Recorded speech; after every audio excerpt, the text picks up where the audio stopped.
Matt Wallace. Elon exposed the CDC is not to be trusted. No. No, Matt Wallace. Dave Ryan, December 1773, told you 2 years ago to not trust the CDC. I just now get to fucking hear about it and have you guys be the saviors of all of human experience and knowledge. When David and I get on here every week and we have this hilariously stressed out environment that we come and craft our art at, and we try to give the best information we can in our opinions and our judgments, and we turn out to be more accurate than the people with billions of dollars of funding. But then I got to hear 2 years later, after the shit that I was said, made fun of, called crazy for, then I get to see you prop up Elon Musk, who, let's be honest here, just like fucking Rogan, in grand retrospect, just sits there and waits, and then he gets to be the fucking savior. Elon Musk probably never believed in a conspiracy in his life, and now he gets to turn all the doors and open all the keys. Dave Ryan, December 1773. Today's episode, that was, I think we're going to use that. Today's episode is Twitter Files COVID edition. Anyone here watching? Anyone think that COVID was, everything was fine? Everything, no conspiracy to be found in the COVID era?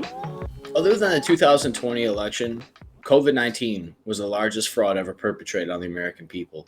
Shortly after that would be the Social Security Act. The Federal Reserve Act, the Social Security Act, and then fucking Obamacare.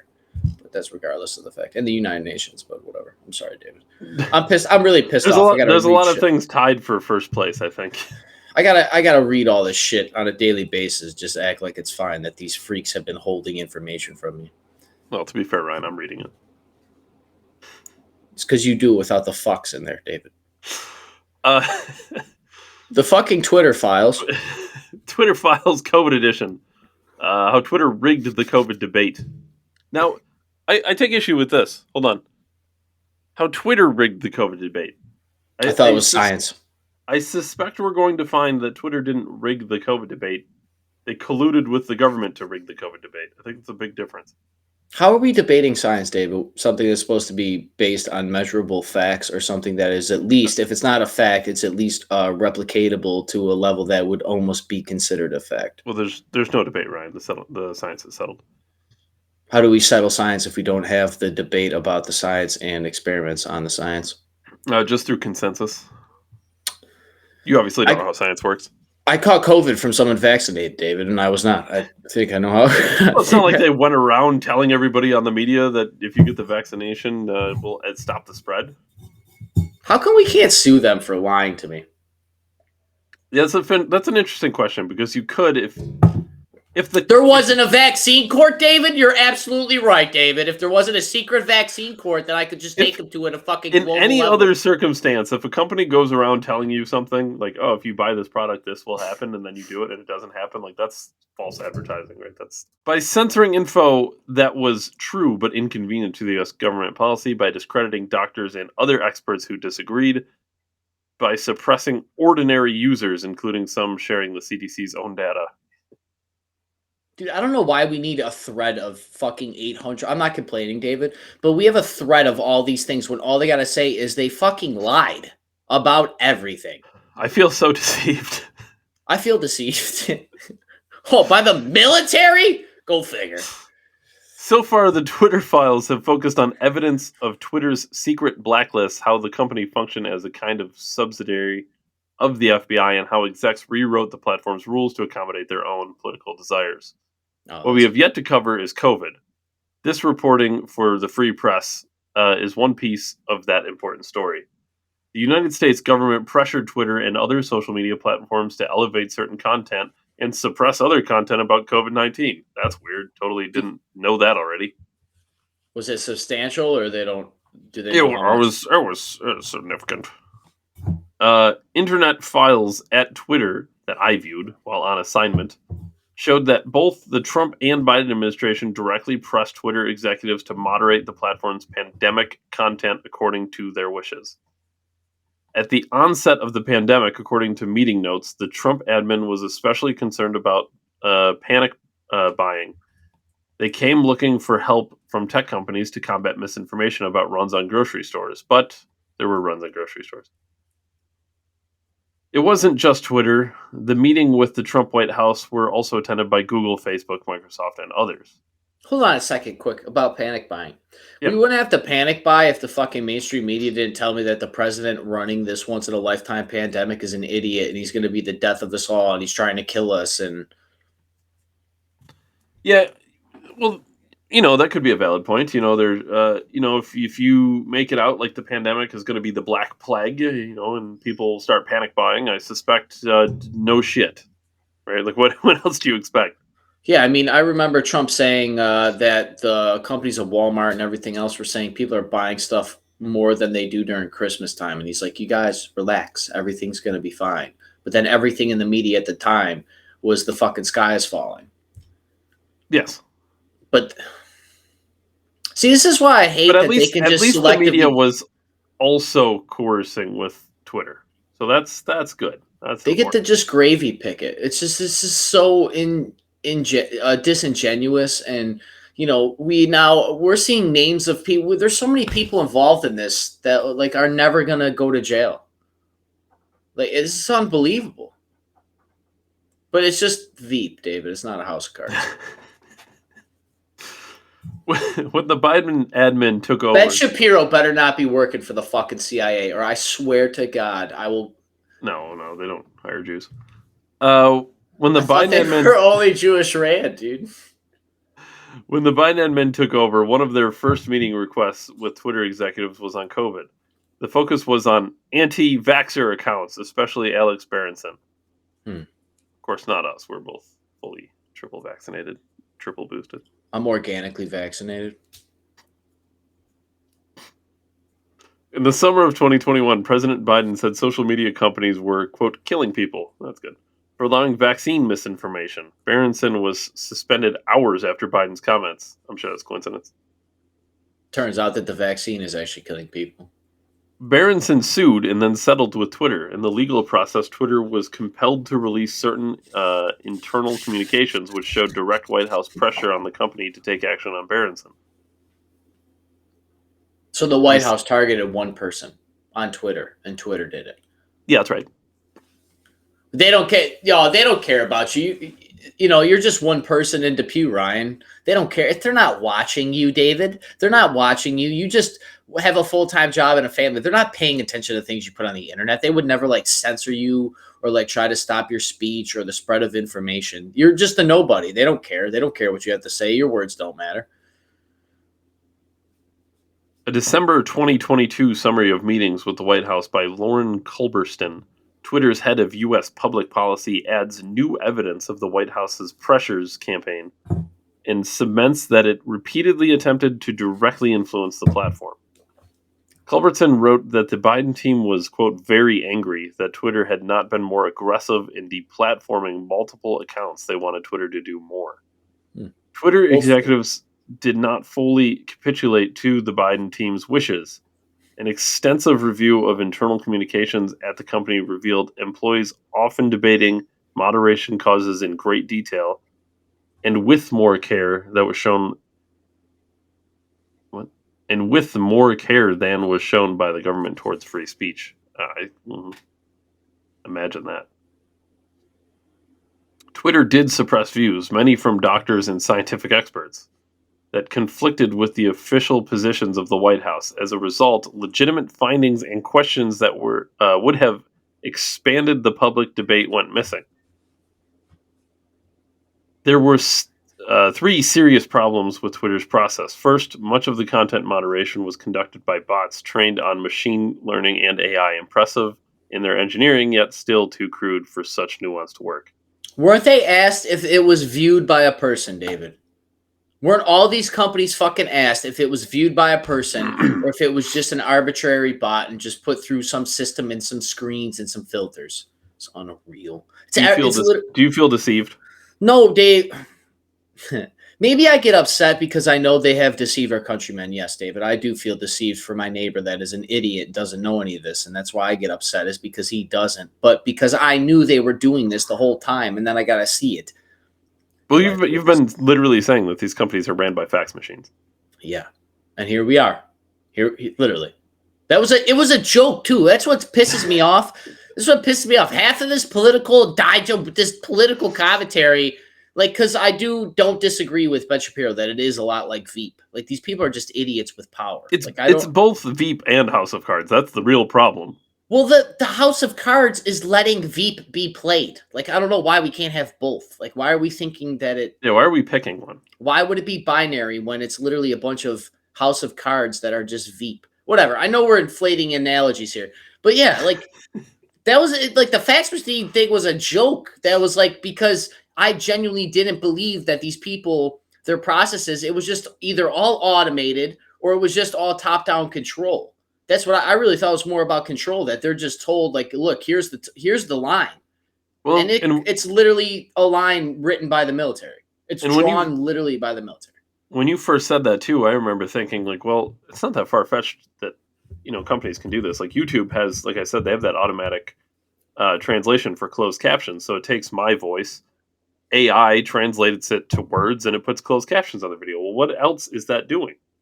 That means you can set up things like hot words, hot phrases. If something along these lines is said, a tag. Oh, we've never seen that technology before. What, if any of these tag words are hit, then the video is not going to be bumped in the algorithm. I genuinely know that's happening. And we now have the documents, the proof. And it's done by the military. The fucking military. I mean, this one here is about CDC, right? Or well, sure as of right now, like White House, both the White House seem to be reaching out. But yeah, CDC and everybody. I mean, they're all involved. It was about COVID, rather. The COVID leak, yeah. Second, contractors in place like the Philippines also moderated content. They were given decision trees to aid the process, but taking non-experts to adjudicate tweets on complex topics like myocarditis and mask efficacy data were destined for a significant error rate. Mass efficacy? Like effectiveness of... Which, for the record, I know I don't look like a mask professional, but as someone who went through fit test, we talked about that on this program. I do have, it's so dumb. And they would censor us. They probably did censor our content at the time, pushed it down, right? Yeah, and we even talked about the fit test that you have to go through when you go to put like one of those big 3M masks on with the filters and everything.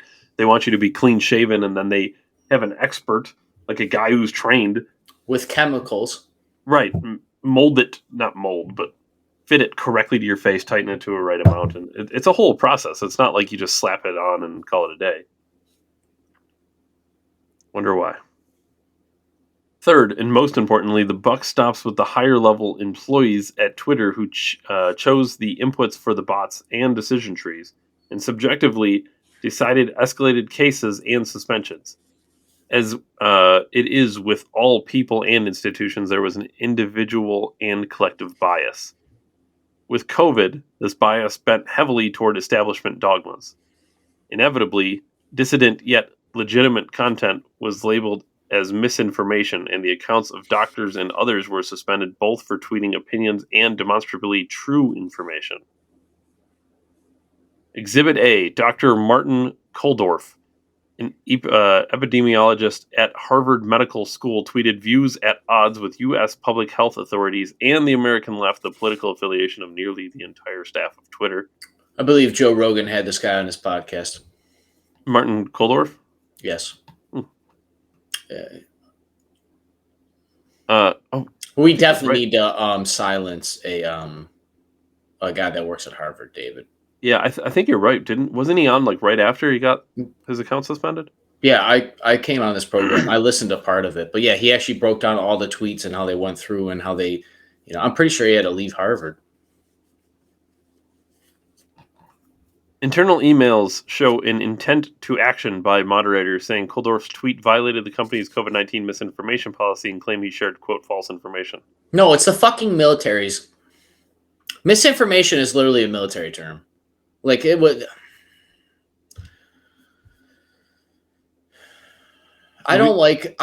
sorry, Dave. I really don't like that the military is running social media. It's like What if Hitler had social media and we're finding out what would happen? Like, Yeah, I mean, think about how I don't want to say successful. That makes it sound good, but like think of how easily. efficient. Yeah, think of how efficiently he did the things that he did without this kind of power.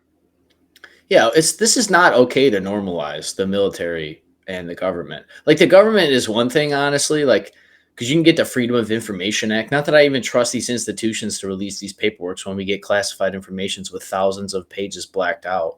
But like we're talking the fucking military that their sole purpose is to do warfare on all fronts: economic, psychological, information, physical warfare, like data, like do we not see the long-term negative implications of this?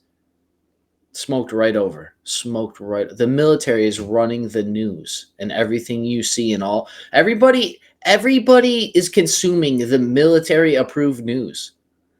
Like the military. Man, that's so crazy. Kuldorf's statement was an expert's opinion, one which also happened to be in line with vaccine policies in numerous other countries, yet it was deemed false information by Twitter's moderators merely because it differed from CDC guidelines. The military's guidelines. After Twitter took action, Kuldorf's tweet was slapped with a misleading label, and all replies and likes were shut off, throttling the tweet's ability to be seen and shared by many other people. Sounds substantial. Significant. Oh, it was a significant amount. In my review of internal files, I found countless instances of tweets labeled as misleading or taken down entirely, sometimes triggering account suspensions simply because they veered from CDC guidance or differed from the establishment views. The military's views. Tweet by @KellyKGA, a self-proclaimed public health fact-checker with 18,000 followers, was flagged as misleading and replies and likes disabled, even though it displayed CDC's own data. Crowder actually talked about this on YouTube.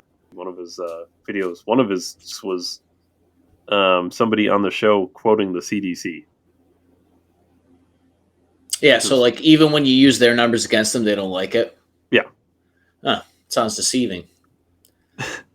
Internal records showed what a bot had flagged that a bot fax machine had flagged the tweet, and that it received many tattles, what the system amusingly called reports from users. These people are you kidding me? Military fax machines. Military fax machines. That triggered a manual review by a human who, despite the tweet showing actual CDC data, nevertheless labeled it misleading. Oh, of course. I'm not going to read the shit that was given to me by the computer. Tellingly, the tweet was labeled as misleading was a reply to a tweet that contained actual misinformation. COVID has never been the leading cause of death from disease in children, yet that tweet remains on the platform and without a misleading label. Whether by humans or algorithms, content that was contrarian but true was still subject to getting flagged or suppressed. This tweet was labeled misleading, even though the owner of this account was a physician referring to the results of a published study. I mean, why are we surprised that they do this when they say that boys and girls are the same exact thing? Speaking of Texas, we just happened to see the story. The Texas father, man, I don't even know what to say to it. It's wild. Andrew, what we're gonna say about this, David, is we get on here every week to tell you guys whatever, but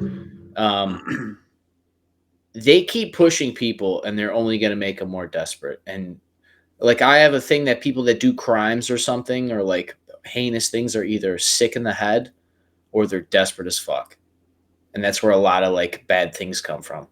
Is out of you're acting out of survival and desperation, or you're just like messed up. Drugs or mental health, and we're pushing a lot of people a lot of different ways with record high inflation. A lot of single men out there, lonely men that don't have fulfilling careers and paths, and now we're seeing this battle for children and the military's information. And I feel like a lot of that boils down to the fight or flight response. Yeah, especially when they hijack dopamine receptors, and Andrew Huberman has been making his rounds around the timeline talking about dopamine detoxing and stuff. Yeah, like once again, piggy this back into the military thing from yesterday's episode. I mean, this is a psych warfare, and they know it. Like they literally know how to get you filled with anxiety and everything. It's not it's not like up for debate anymore. It was just a conspiracy theory 10 years ago, but it's actually measurable now. You can measure it. People have a 30-second attention span for information because of TikTok. Don't worry, Ryan. They're trying to bring it back up. You can do 10-minute videos on TikTok now. Dude, just wait till we can instantly vote. I'm telling you, people think it's crazy. It's coming. You're going to be able to vote from your phone. It's not insane. And you're going to be able to vote all year. I'm going to be able to vote for the 2024 election today. Right? Why not? So that I can share it on my Instagram and brag about that I'm voting for Joe Biden in 2 years. Yeah. Well, what if you don't? I mean, there could be a virus out there. You got to stay safe. Andrew Bostom, a Rhode Island physician, was permanently suspended from Twitter after receiving multiple strikes for misinformation. One of his strikes was for a tweet referring to the results from a peer-reviewed study on mRNA vaccines. A review of Twitter log files reviewed an internal audit conducted after Bostom's attorneys contacted Twitter found that only one of Bostom's 5 violations were valid. But it doesn't matter if you take him to court because the strikes don't even fucking mean anything. The one Boston tweet found to still be in violation cited data that was legitimate but inconvenient to the public health establishment's narrative about the risks of flu versus COVID in children. And that's really the shame too, is like, let's say that 99% of that sheet with the data on there was correct, but one number is wrong, right? Like instead of 10, it's 12, and they could just flag it for misinformation because it's not factually correct. Mm-hmm. I'm only breaking it down dumb and dorky like this because it's ran by the military. That's like what these people do. That's why the words deceived are going to, we will see the word deceived, David, believe me. We're just going to keep seeing this, just the words. These people get paid to do this. So it's very interesting, not to mention the timeline. For more not military controlled entertainment, catch us daily. Weekdays, Dave Ryan, December 17th, 73, 7 p.m. Eastern, YouTube, Rumble, Facebook. Catch you guys there. Thanks, everyone.